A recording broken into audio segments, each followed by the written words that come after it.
오늘부터 우리는 마태복음을 함께 살펴보려고 합니다. 성경에는 이제 4개의 복음서가 있죠. 마태, 마가, 누가, 요한, 이 4개의 복음서가 있습니다. 이 복음서는 예수 그리스도의 생애와 그가 행하신 일들, 그리고 그의 말씀들, 그리고 그의 죽으심과 부활하심, 그런 모습들을 기록한 책을 우리 복음서라고 말합니다. 그 중에서 이제 마태복음과 마가복음, 누가복음 이렇게 3개의 복음서를 우리가 공관복음이라고 불러요.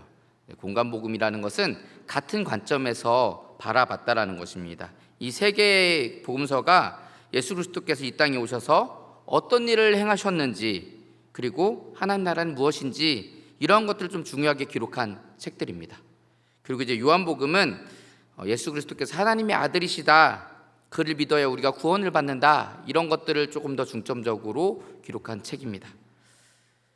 그런데 이제 우리가 이 공관복음, 아까 앞서서 말씀드렸던 마태, 마가, 누가 이 세 개의 공관복음도 조금의 차이가 있습니다. 조금씩 차이가 있어요. 특별히 이제 마태복음 같은 경우는 유대인들을 위해서 쓰여졌습니다. 그래서 이제 보통 누가복음이 이방인들을 대상으로 쓰여졌다 우리가 이렇게 얘기하거든요. 그래서 이제 마태복음과 누가복음이 그런 좀 뚜렷한 대비점을 좀 가지고 있습니다. 그래서 우리가 마태복음을 읽을 때는 이게 유대인들을 대상으로 쓰여진 책이구나라는 것을 조금 염두에 두시고 보시면 조금 더 풍성하게 그 의미를 깨달을 수가 있습니다. 그래서 아마 제가 종종 앞으로 이제 마태복음 설교를 하면서 종종 이 지금 이렇게 유대인들에게 쓰여졌다라는 것들을 제가 언급하게 될 것입니다.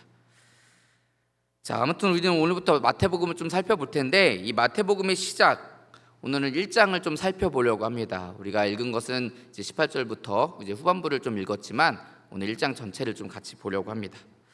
자, 마태복음의 시작은 1절에서 아브라함과 다윗의 자손 예수 그리스도의 계보라라고 말씀하면서 시작합니다. 예수 그리스도의 계보다, 제가 이제 몇 번 말씀드린 적이 있는데, 이 계보, 족보는 이제 어떤 스토리의 앞부분 또는 뭐 끝부분에 좀 많이 나옵니다. 특별히 좀 앞부분에 많이 나오죠. 오늘 마태복음의 시작도 예수 그리스도의 계보로 시작이 되고 있습니다. 자, 그런데 이 마태복음의 시작을 예수 그리스도의 계보다라고 말씀했는데, 그냥 그렇게 예수 그리스도의 계보다라고 한 것이 아니라 아브라함과 다윗의 자손 예수 그리스도의 계보다, 이렇게 말씀합니다. 자, 아브라함과 다윗의 자손이다라는 것을 언급하고 있어요. 유대인들은 이미 구약의 내용을 다 알고 있습니다. 그래서 이 아브라함과 다윗의 자손이 무엇을 의미하는지를 알고 있어요. 이것은 유대인들에게 있어서 아브라함과 다윗의 자손은 메시아를 의미합니다. 메시아, 그들을 구원할 메시아가 아브라함의 후손으로 다윗의 자손으로 올 것이다 라는 것을 그들은 알고 있었기 때문에 이것은 메시아를 얘기하는 거구나 라는 것을 알고 있는 거예요. 물론 이제 그리스도라는 말 자체에도 메시아라는 뜻이 담겨져 있습니다. 그리스도와 메시아는 이제 같은 말이에요. 이제 그리스도는 이제 헬라어고 메시아는 이제 히브리어고 그렇습니다. 뜻은 같아요. 그러니까 지금 마태복음은 시작부터 무엇을 얘기하는 것이냐? 예수가 곧 그리스도다, 메시아다, 이것을 선포하면서 시작하고 있는 것입니다. 오늘 본문 22절과 23절을 보면, 이 모든 일이 된 것은 주께서 선지자로 하신 말씀을 이루려 하심이니, 이르시되 보라, 처녀가 잉태하여 아들을 낳을 것이요 그의 이름은 임마누엘이라 하리라 하셨으니, 이를 번역한즉 하나님이 우리와 함께 계시다 함이라, 이렇게 말씀하고 있습니다. 사실 이 마태복음이 유대인들 대상으로 쓰여졌다고 말씀드렸잖아요. 그래서 구약 성경을 굉장히 많이 인용합니다. 앞으로도 쭉 보면은 구약 성경을 인용하는 부분들이 굉장히 많을 거예요. 자, 오늘 이 말씀은 이사야 7장 14절의 말씀을 인용했습니다. 보라, 처녀가 잉태하여 아들을 낳을 것이요 그의 이름을 임마누엘이라 하리라. 이사야 7장 14절의 말씀인데, 예수 그리스도께서 구약에 그 이사야 선지자가 말했던 그 메시아가 바로 이 예수다라는 것을 말씀하고 있는 것입니다. 자, 그리고 이 아브라함과 다윗은 유대인들이 가장 권위를 두는 그런 구약의 인물이다라고 말할 수 있습니다. 이 두 사람을 이제 등장시킨 것은 우리가 언약 계시의 발전이라는 관점에서 좀 바라볼 필요가 있어요. 자, 언약 계시의 발전, 말이 좀 어려운 것 같은데 사실 생각해 보면 그렇게 어려운 얘기가 아닙니다. 자, 언약이 뭐죠? 언약은 하나님께서 우리에게 하신 약속. 그러니까 우리가 죄인이지만 우리를 구원하시겠다라고 하셨던 그 계획들을 우리에게 약속해 주셨습니다. 그 약속을 말하는 거예요, 언약은. 그리고 계시는 그것을 우리에게 알려주신 것을 말합니다. 그러니까 언약 계시라는 것은 하나님께서 이러한 언약을 하시는데 우리에게 그렇게 알려주셨다라는 거예요. 말씀으로써 또 어떤 모습으로써 우리에게 보여주시기도 하고 말씀해 주시기도 하시죠. 자, 그래서 이 언약 계시가 점점 더 발전이 된다라는 거예요. 그게 이제 언약 계시의 발전인데, 예를 들면 이런 겁니다. 우리 여자의 후손이 이제 창세기 3장에 나오거든요. 창세기 3장 15절에 여자의 후손에 대해서 말씀을 합니다. 그런데 이제 우리는 알고 있어요. 여자의 후손이 이거 예수 그리스도를 얘기하는 거구나. 우리는 다 알고 있어요. 왜냐하면 결말까지 다 알고 있으니까 알고 있어요. 그런데 이제 이 얘기를 처음 들었던 유대인들, 이스라엘 백성들은 아마 여자의 후손이 무슨 얘기를 하는 거야? 이런 생각들을 아마 가졌을 거예요. 우리가 이제 영화나 이제 드라마나 이런 것들을 보면 중간중간에 이제 작가들이 그 결말을 암시하는 내용들을 숨겨놓습니다. 소설도 그렇고요, 그렇죠? 그걸 우리가 복선이라고 하죠. 잠깐씩 숨겨놓고 그걸 조금씩 보여줘요. 그런데 우리가 처음에 그걸 볼 때는 그게 무슨 얘기인지 모릅니다. 알지 못해요. 물론 이제 그거 갖고 추측을 하기도 하지만 잘 모르고 지나갈 때가 많습니다. 그런데 이제 나중에 결말을 보고 나면 이게 그런 얘기였구나. 사실 뭐 이제 그걸 잘 모를 때도 있어요. 누가 설명해줘야지 알 때도 있습니다. 그런데 어쨌든 결말까지 알고 다시 봐야지 이게 이런 내용이구나라는 걸 알 수 있을 때가 있어요. 그러니까 이제 이게 점점 더 발전이 돼서 나중에 구체화된 것으로 딱 드러나야지 우리가 이게 이런 내용이구나를 알 수 있다라는 거예요. 언약 계시도 마찬가지입니다. 이게 처음에 여자의 후손 이야기를 할 때는 무슨 얘기인지 모릅니다. 그리고 이제 아브라함에게 하나님 약속하시죠. 땅에 대해서, 후손에 대해서 약속하십니다. 이거를 이스라엘 백성들은 다 이루어진 줄 알았을 거예요. 왜냐하면 가나안 땅에서 그들이 나라를 이루고 살았잖아요. 신의 산 언약도 이루어진 줄 알고 살았을 것입니다. 그런데 이제 쭉 지나가다 보면 계속해서 조금 더 발전이 돼 나가는데, 하나님이 이스라엘 백성들이 왕국을 이루게 하시고 왕을 세워주시죠, 그렇죠? 그리고 특별히 다윗 왕을 세워주시면서 다윗 왕에게 언약을 하십니다. 그 나라와 그 집이 영원할 것이다. 다윗의 왕위가 영원할 것이다. 견고할 것이다. 이렇게 하나님께서 약속을 하세요. 이것을 우리가 다윗 언약이라고 하거든요. 그런데 생각해 보시면 이 다윗 언약이 이루어지지 않은 것 같아요. 왜냐하면 우리 다 아시겠지만 나라가 결국 쪼개지고 멸망하잖아요. 아수르에 의해서, 바벨론에 의해서 멸망하잖아요. 그리고 바벨론으로 끌려가기도 하고요. 그리고 물론 돌아왔지만 다시 또 로마의 지배 가운데 지금 또 있습니다. 그런 상황 가운데 있어요. 그런 상황 속에서 이들은 하나님의 언약이 다 이루어지지 않았다고 생각할 수 있습니다. 그래서 메시아를 기다리는 거예요, 이들은. 자, 그러나 진짜 그 모든 하나님의 언약이 성취되는 것이 누굴 통해서 이루어졌다? 예수 그리스도를 통해 이루어졌다. 우리는 그것을 알죠, 그렇죠? 그것을 지금 마태복음 기자는 얘기하고 싶은 겁니다. 이 마태복음 1장에서 하나님께서 그렇게 약속해 주셨던 것들이 지금 와서 다 이루어진 거야. 예수 그리스도를 통해서 이루어진 거야 라는 것을 말씀하고 싶었던 겁니다. 그래서 이 마태복음 기자가 1장 1절부터 시작부터 아브라함 얘기를 꺼내고요, 다윗 얘기를 꺼내고 있는 것입니다. 그 언약 계시들이 발전돼서 결국은 예수 그리스도를 통해서 성취되어졌다라는 것을 보여주고 싶은 것입니다. 자, 특별히 근데 우리 마태복음 1장 우리가 살펴볼 때 1장의 앞부분이 우리 계보가 나오잖아요, 그죠? 우리 계보를 보면, 족보를 보면 항상 이제 이름이 무슨 이름인지도 모르겠고, 물론 이제 마태복음엔 좀 아는 사람들이 좀 많이 등장합니다만 누가 누군지도 모르겠고, 그래서 이렇게 그냥 막 스킵해서 볼 때가 많아요. 근데 우리 마태복음 1장의 계보는 정말 중요한 특징이 있습니다. 그래서 우리가 그 특징을 좀 살펴보면서 그 의미를 좀 함께 나눠보려고 해요. 자, 먼저 첫 번째 특징이 뭐냐면 이 마태복음 1장에 나오는 계보는 14라는 숫자가 등장합니다. 14이죠. 14. 자, 이 14으로 이제 끊겨져서 나와 있어요. 앞에 14대, 14대, 14대 이렇게 해서 등장을 하죠. 자, 근데 이 숫자 14가 의미하는 바가 있습니다. 이게 그냥 14 그러면 무슨 얘기인지 모르지만 이 14가 의미하는 바가 있어요. 자, 우리가 다윗의 이름을 히브리어로 하면 다비드라고 합니다. 다비드. 우리가 이거를 이제 히브리어는 자음을 따면 달렙, 바브, 달렙 이런 식으로 돼 있어요. 무슨 말이냐? 우리식으로 표현하자면 디귿, 비읍, 디귿 이렇게 돼 있다라는 거예요.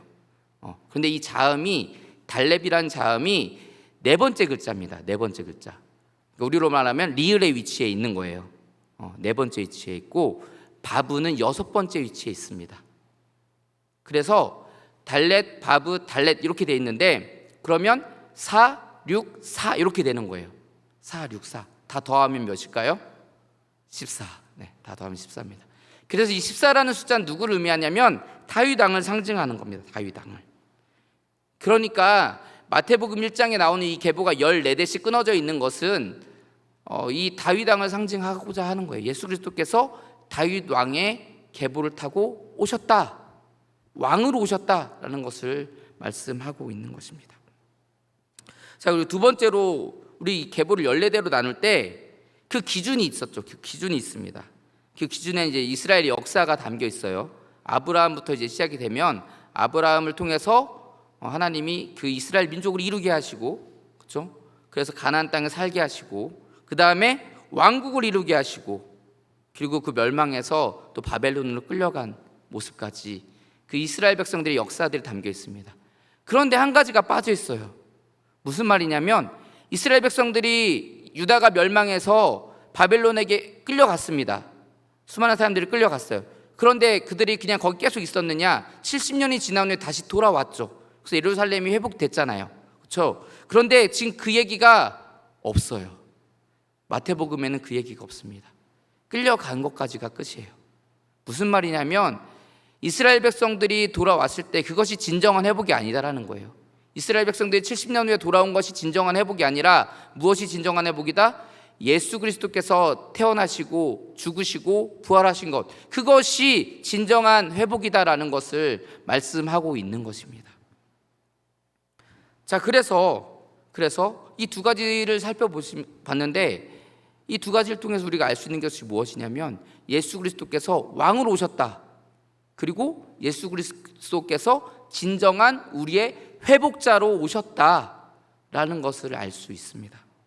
그것을 이제 말씀을 하고 있어요. 그런데 이 마태복음의 족보에는 그런 놀라운 그리고 영광스러운 그 왕으로 오시고 우리의 진정한 회복자로 오신 예수 그리스도의 그 모습과 어울리지 않는 것 같은 그런 특징이 있습니다. 그게 뭐냐면 바로 여자가 등장한다는 거예요. 여자가. 이스라엘 족보에는 거의 대부분 여자가 등장하지 않습니다. 근데 마태복음 1장에는 여자들이 등장해요. 오늘 우리가 한 명 한 명 좀 살펴볼 텐데 몇 명이 나오냐면 5명이 나옵니다. 5명. 사실 유대 민족들도 유대 사회도 우리와 같이 가부장적인 사회였잖아요. 그렇죠? 가부장적인 사회였어서 이 족보에 여자 이름이 나온다라는 게 굉장히 큰 것입니다. 왜냐하면 특히 또 이게 아까 유대인들 대상으로 쓰였다고 했잖아요. 그럼 가부장적인 사고를 가진 그 유대인들에게 쓰여졌는데 그 족보에 지금 여자 이름이 나온다라는 거예요. 자, 우리 한 명 한 명 살펴보겠습니다. 자, 가장 먼저 누가 나오냐면 다말이 나와요. 다말이라는 여인이 나옵니다. 다말이 누구죠? 유다의 며느리예요. 유다의 며느리인데 유다의 며느리인 다말이 유다와 동침해서 낳은 아들이 베레스입니다. 그러니까 지금 이 다말은 불륜 관계예요, 결국. 그죠? 불륜 관계입니다. 그리고 이 다말은 이방인일 가능성이 높아요. 이방인이면서 불륜의 관계에 있었던 이 다말이 지금 등장한다라는 것입니다. 자, 그리고 그 다음에 등장하는 여인은 라합입니다. 라합은 누구죠? 네, 기생 라합. 네, 여리고성에 살았던 이방인이죠. 그리고 그렇죠? 이방인이고 하층 계급에 살고 있었던, 가난하고 힘없고 그런 모습으로 살고 있었던 또 라합이라는 여인이 등장합니다. 자, 그리고 다음으로 등장하는 인물이 누구냐면 밧세바입니다. 밧세바. 네, 우리 마태복음 1장에는 우리야의 아내 이렇게 나와 있죠. 우리야의 아내. 자, 이것도 불륜 관계잖아요, 그렇죠? 다윗 왕의 장수였던 그 우리야의 아내를 취했습니다. 다윗이 취했습니다. 불륜 관계입니다. 그리고 이 우리야라는 사람이 헷 사람이거든요. 그러면 이제 이방인인 거죠. 다시 말하면 이 아마 밧세바도 이방인이었을 가능성이 높습니다. 그러니까 지금 이방인이면서 불륜인 관계가 또다시 등장하는 거예요. 자, 이렇게 4명의 여인들을 살펴봤는데 여러분 어떻습니까? 하나같이 이게 대단한 사람들이라고 말하기는 좀 그렇잖아요, 그렇죠? 유대인들의 시각에서 봤을 때 아주 천대받을 만한 사람들이었습니다. 아마 벌레만도 못하게 볼 수도 있는 사람들이었을 거예요. 이방인, 기생, 불륜, 가난한 사람. 그런데 마태복음은 이들을 예수 그리스도의 계보에 기록하고 있습니다. 그리고 이러한 유대인들의 입장에서 더욱더 놀랄만한 사람이, 더욱더 이상한 사람이, 이상한 여인이 마태복음 계보에 등장합니다. 그게 누구죠? 마리아죠. 마리아입니다. 결혼도 안 했는데 임신했습니다. 물론 우리는 마리아가 성령으로 잉태됐다는 것을 알고 있으니까 그게 그렇게 놀랄만한 사건이라기보다는 정말 경이롭다 이렇게 표현할 수 있지만 유대인들의 시각에서 봤을 때는 정상적으로 보이지 않았을 겁니다. 그리고 예수님이 태어난 그 가정, 요셉과 마리아의 가정은 가난한 가정이었어요. 그 당시에 천대받고 있던 그 목수라는 직업을 이 요셉이 갖고 있었죠. 이렇게 예수님의 계보에는, 예수님의 가정에는 낮고 천한 취급을 받던 사람들의 이름들이 기록되어 있습니다. 하나님의 아들이신 예수 그리스도, 그래서 그 계보에는 왕의 계보가 있습니다. 진정한 회복자라는 모습들을 드러내고 있습니다. 하지만 반면에 당시에 천대받던 그 여인들의 이름도 있습니다. 그 여인들이 정말 아브라함의 아내 사라라든지 이삭의 아내 리브가라든지, 그러면 여인들의 이름이 나왔지만 그래, 그럴 수 있어 라고 생각할 수도 있어요. 그런데 계속해서 말씀드리지만 천한 사람들이었어요. 천대받던 사람들이었습니다. 유대인들이 벌레같이 여길 만한 그런 사람들이었습니다. 그런 사람들의 이름이 지금 기록되어 있다고요. 예수 그리스도의 계보에, 그 위대한 왕 예수 그리스도의 계보에 그런 사람들의 이름이 기록되어 있습니다. 하나님의 아들 예수 그리스도께서 영원한 왕으로 우리에게 오셨습니다. 우리의 진정한 회복자로 우리에게 오셨습니다. 그런데 그렇게 위대하고 영광스러운 일에 여인들을 사용하셨습니다. 그것도 높은 지위에 있던 여인들이 아닙니다. 선망받던 여인들이 아닙니다.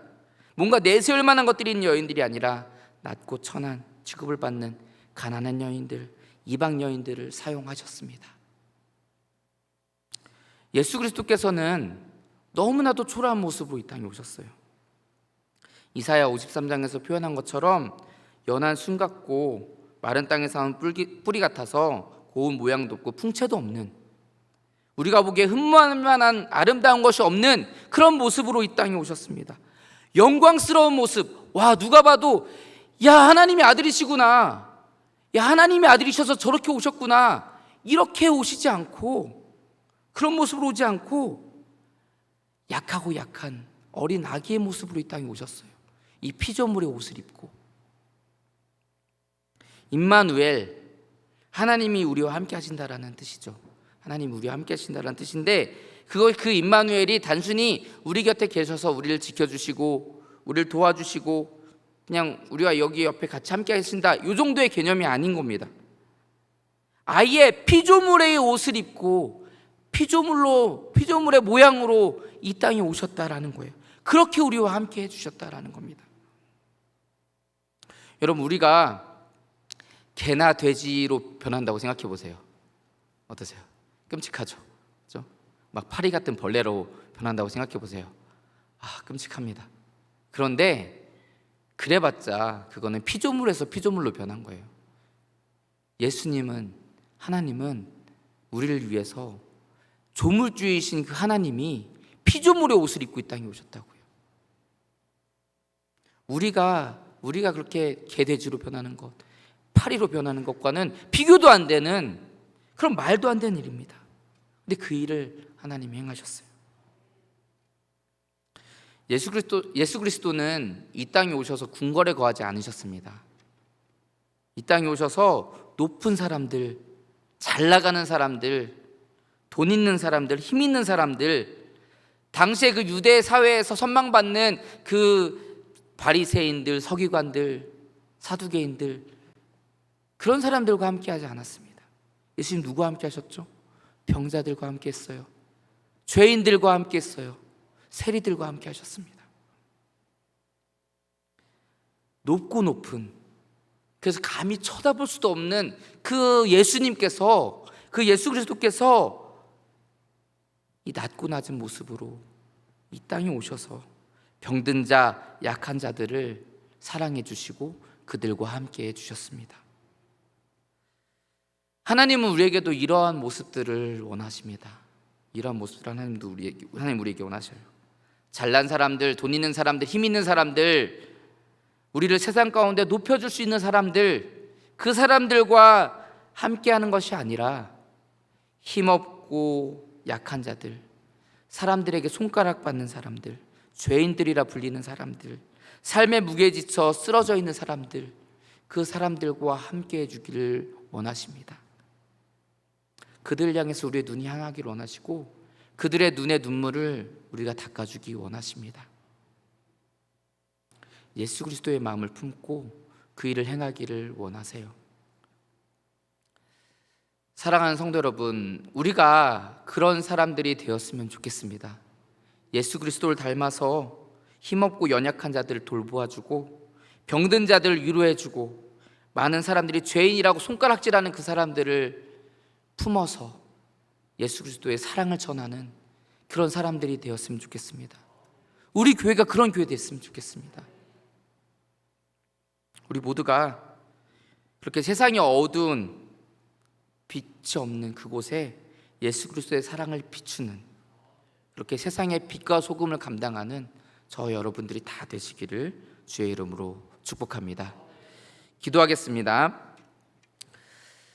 사랑해 주님, 부족하고 연약한 저희들을 사랑하여 주시고 죄 많은 저희들을 위해서 정말 이 땅에 정말 이 피조물의 옷을 입고 그 연약한 모습으로 이 땅에 오신 감사드립니다. 하나님, 우리도 그 예수 그리스도의 모습과 같이 약한 자들, 연약한 자들, 부족한 자들, 힘없는 자들, 병든 자들, 그들을 사랑함으로 그들에게 주의 그리스도의 사랑을 전하는, 그리스도의 빛을 비추는 그런 사람들 되어지게 하여 주시옵소서. 그리스도의 마음을 우리 마음에 품어서 그들의 눈물을 닦아줄 수 있는 저희들 될 수 있도록 하나님 축복하여 주시옵소서.